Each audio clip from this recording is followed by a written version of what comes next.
The power of silence. There is a saying in the monastery, silence is not empty, it is full of answers. When I was a young monk, I was eager to speak, to share ideas, to offer advice, to prove I understood. But one day, my teacher, a man who rarely spoke more than a few words at a time, said something I never forgot. He looked at me and said, "The one who always needs to be heard rarely hears anything."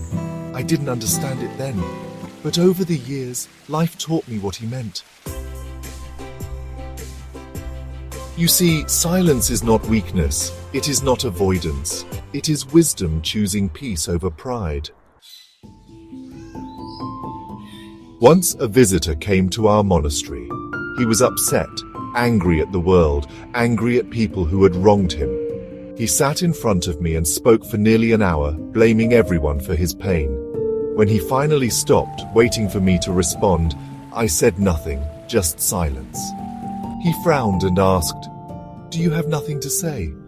I smiled gently and replied, "Not every fire deserves fuel." That silence didn't come from arrogance, it came from love. Because sometimes words can become weapons, and silence can be healing. Think about your own life. How often do we rush to reply, to defend, to prove we are right? And how many of those moments brought peace? Very few, I imagine.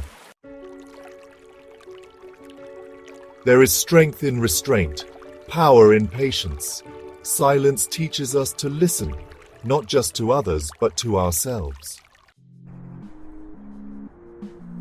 In silence, we hear our own thoughts. We notice how often we're reacting out of ego, fear, or insecurity. And when we sit long enough, silence becomes a mirror, showing us who we truly are. One of the greatest lessons I've learned as a monk is this: not every question needs an answer. Not every insult deserves a reply. Not every battle is meant to be fought.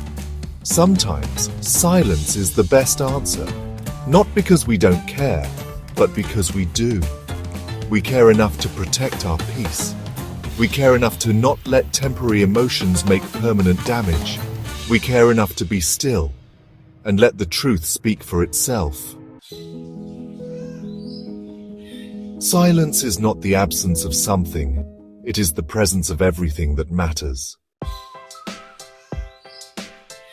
So the next time someone tries to provoke you, or life demands a quick reaction, pause, breathe. Remember, you don't have to attend every argument you're invited to. Be like the deep ocean, calm, vast, unmoved by the winds above. The surface may ripple, but the depth remains still. And in that stillness, you will find your answer. Thank you for spending these quiet moments with me. If this message touched something inside you, take it with you today, not in your hands, but in your heart. Until next time, stay present, stay peaceful.